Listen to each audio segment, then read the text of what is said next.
dejado de ser una aspiración que en un alto porcentaje no se concreta. Es excluyente, es un lujo. Hay un déficit en la oferta, una concentración de universidades en pocas ciudades del país y, claro, también un problema de recursos. De corregir todos estos inconvenientes se habla desde hace mucho tiempo, pero ¿qué es lo que se hace en la práctica? ¿Realmente se está avanzando hacia la reparación de estas distorsiones? Lo vamos a analizar con Fernando Sempertegui, rector de la Universidad Central del Ecuador. Doctor, buenos días. Bienvenido a Contacto Directo. Lenín, buenos días. Gracias por la invitación. La realidad es dura. De 200.000 bachilleres que se gradúan cada año, solo 90.000 ingresan al sistema de educación superior. Doctor, usted lo conoce bien. La gran promesa ha sido que todos puedan acceder a estudios de tercer nivel. El proyecto de ley presentado por el presidente de la República corrige el problema de fondo para que más jóvenes puedan obtener un cupo en las universidades. El proyecto presentado subraya la importancia de ampliar la oferta académica para que más jóvenes bachilleres accedan a la educación superior, pero carece de un correlato estratégico, es decir, de una política delineada que permita una ampliación gradual de la oferta de las universidades y en general de las instituciones de educación superior. ¿Es incompleto entonces? Por supuesto, es incompleto, aunque señala que en un año habrá una reforma integral que deberá provenir del nuevo Consejo de Educación Superior.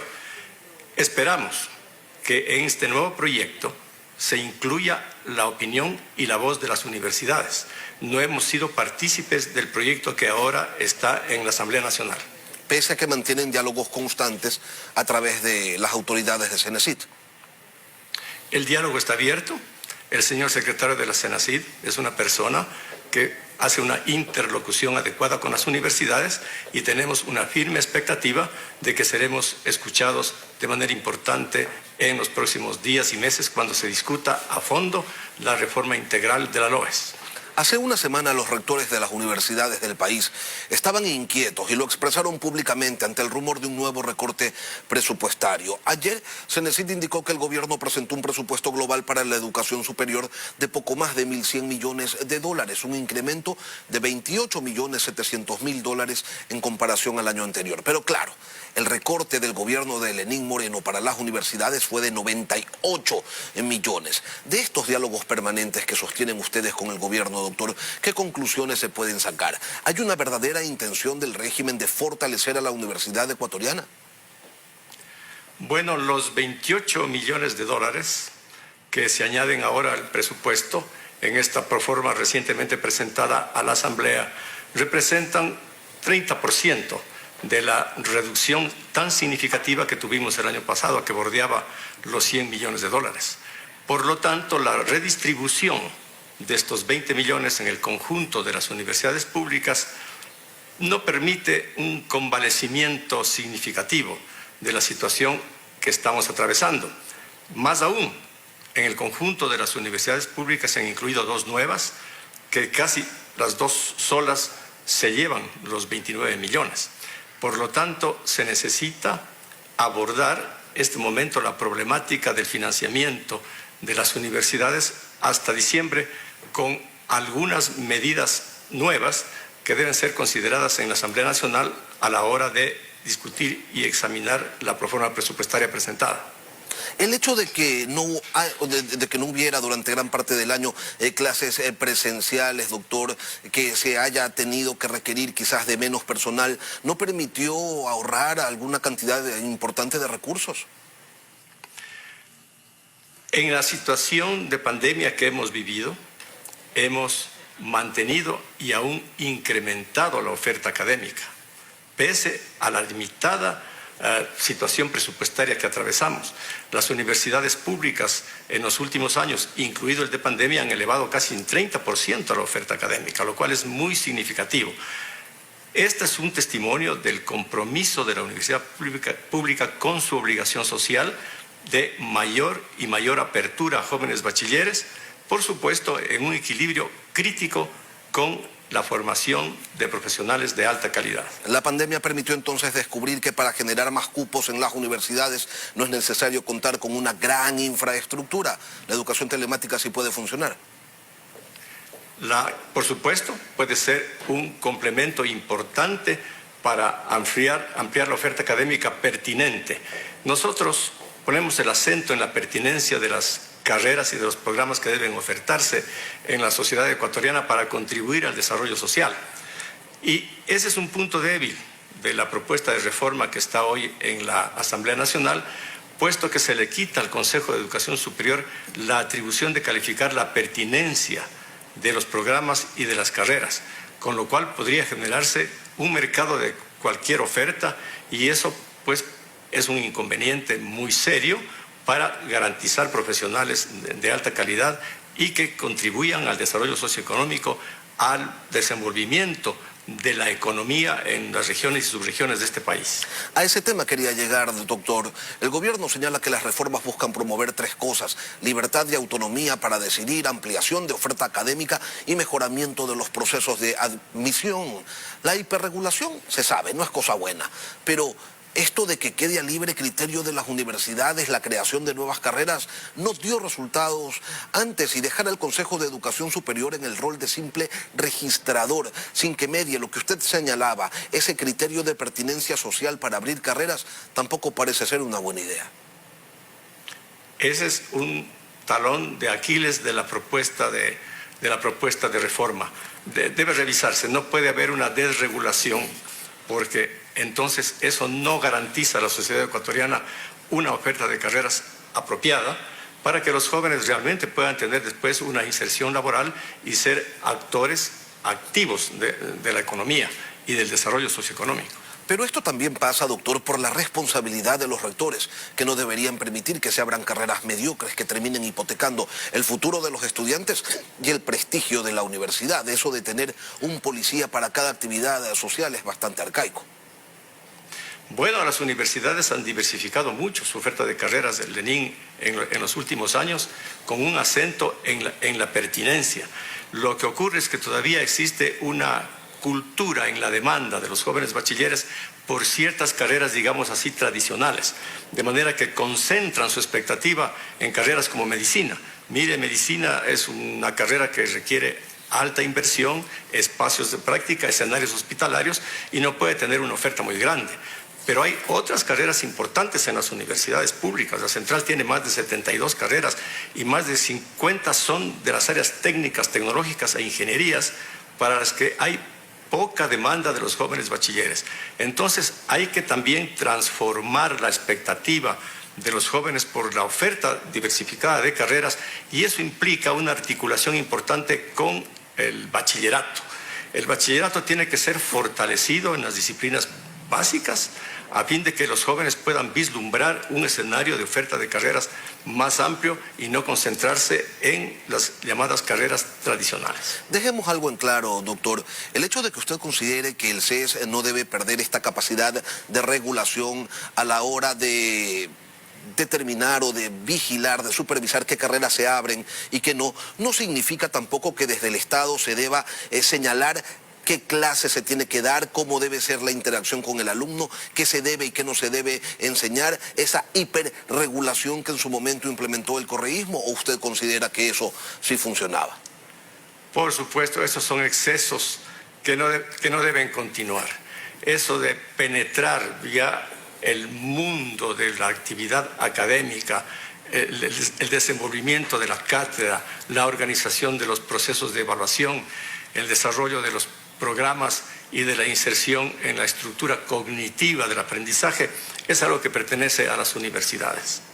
Ustedes, doctor, me refiero a los rectores, planteaban que debían formar parte del Consejo de Educación Superior. El gobierno plantea, por su parte, que haya académicos en este proyecto de ley, académicos que representen a las universidades ante el CES. ¿Ese postulado los deja satisfechos? Es un avance, sin ninguna duda. Habíamos efectivamente planteado que los rectores fuésemos parte del Consejo de Educación Superior, pero la Constitución no lo permite. De manera que ahora la conformación de colegios electorales con los rectores, para que puedan designar de manera consensuada representantes académicos a dicho consejo, creo que es un progreso de coparticipación en las deliberaciones que tienen que ver con la vida de las universidades ecuatorianas. Otra de las cosas que propone el proyecto es que se cobren por los cursos, que se cobre por los cursos de nivelación de las carreras de los nuevos estudiantes. Y con eso entiendo que usted no está de acuerdo, doctor Sempertegui. ¿Por qué? Eso contradice el ideal de ampliar la oferta académica, porque la Universidad Pública Ecuatoriana se ha hecho más pública, como yo reitero en los medios de comunicación. Con esto quiero decir que ahora la Universidad Pública recibe a jóvenes de hogares pobres, de situación económica muy modesta. La Universidad Central del Ecuador tiene un 75% de sus alumnos que pertenece a estos hogares. Son primera generación en la universidad, lo cual significa que sus padres nunca pisaron la universidad y no terminaron ni el colegio. Por lo tanto, poner un costo para el curso de nivelación, que es el punto de partida de la formación profesional, tiene más bien un sentido excluyente y contradice la declaración, la motivación del proyecto de reforma que pone el acento en la ampliación de la oferta académica. Pero cuando llega un estudiante con deficiencias en sus estudios de colegio, no va a poder ingresar a la universidad, a las universidades que mantienen un nivel académico de excelencia, obviamente, y entonces resulta que si no lo cobran ustedes, alguien externo lo va a hacer para nivelar al estudiante, y en la práctica la exclusión se mantiene, ¿no? Bueno, el proyecto de reforma habla de la nivelación de los jóvenes que ya son admitidos a las universidades, es decir, que han pasado por el proceso de admisión. Las universidades tenemos un programa de nivelación para estos jóvenes que es gratuito, que forma parte de la gratuidad de la educación superior en el tercer nivel. Ahora el proyecto de ley dice que puede cobrarse. Entonces, este cobro ya contradice la ampliación de la oferta, que es el ideal declarativo de la propuesta de reforma de la LOES que está este rato en la Asamblea Nacional. Doctor, en los últimos días se generó una polémica por la decisión del gobierno de redistribuir los fondos que se entregan a las universidades que son cofinanciadas. Dice el régimen que hay universidades particulares que se quieren desentender de su obligación de otorgar becas a las que están obligadas por ley. La Universidad Central es una universidad pública, pero conocedor como es usted de la realidad de la educación superior, quisiéramos conocer su criterio. Bueno, hay un aporte del presupuesto del Estado para que las universidades que se llaman cofinanciadas oferten becas a los jóvenes universitarios. Debe mantenerse esa contribución, porque restar esa contribución es restar oportunidades a los jóvenes ecuatorianos bachilleres. Ahora bien, la oferta académica de las universidades cofinanciadas, que se sostiene con fondos del presupuesto del Estado, debe ampliar la oferta pública en su conjunto, de manera que los jóvenes que acceden a esa oportunidad en las universidades cofinanciadas pasen por el proceso de admisión por el que pasan los demás jóvenes que acceden a las universidades públicas del Ecuador. Fernando Sempertegui, rector de la universidad. Sí, dígame, doctor. Quiero decir, Lenín, quiero decir algo sobre el financiamiento. Claro que sí. Este momento, creo que debemos poner la atención en el futuro de la educación superior y en su sostenibilidad.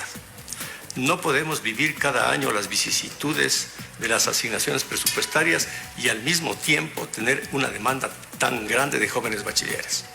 Se necesitan medidas extraordinarias, al menos temporales, para corregir esta situación y sobre todo, para pasar la situación crítica de los bachilleres que en los últimos años se han quedado sin oportunidades. El día de hoy habrá el examen Transformar.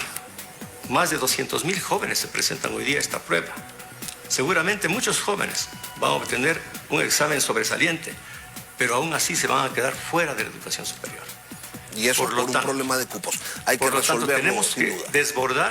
Tenemos que desbordar la limitación presupuestaria en la que estamos atrapados, que es participar en una parte del impuesto a la renta y del IVA. Recientemente el señor presidente aprobó un decreto que es interesante. Toma como base un mandato constitucional que prioriza la salud, la educación y la justicia. Y resuelve que el Ministerio de Finanzas en este año y en los 3 siguientes apoye a estos sectores con recursos, con ingresos no permanentes. Es una apertura muy interesante para pasar una situación extraordinaria que estamos viviendo post-pandemia y poder acoger a más jóvenes bachilleres en oportunidades de educación superior bien planificadas, bien delineadas y pertinentes. Como siempre, no podemos doctor, entonces seguir atrapados y constreñidos por este marco de recurso presupuestario fijo que no permite, que contradice el ideal de la ampliación de la oferta académica. Como siempre, doctor, el problema es de plata, pero hay que tener en cuenta, hay que tener muy claro que educación superior es un asunto trascendental para el desarrollo del país. Fernando Sempertegui, rector de la Universidad Central del Ecuador, gracias por acompañarnos en Contacto Directo. Muchas gracias, Lenín, por la entrevista. Son las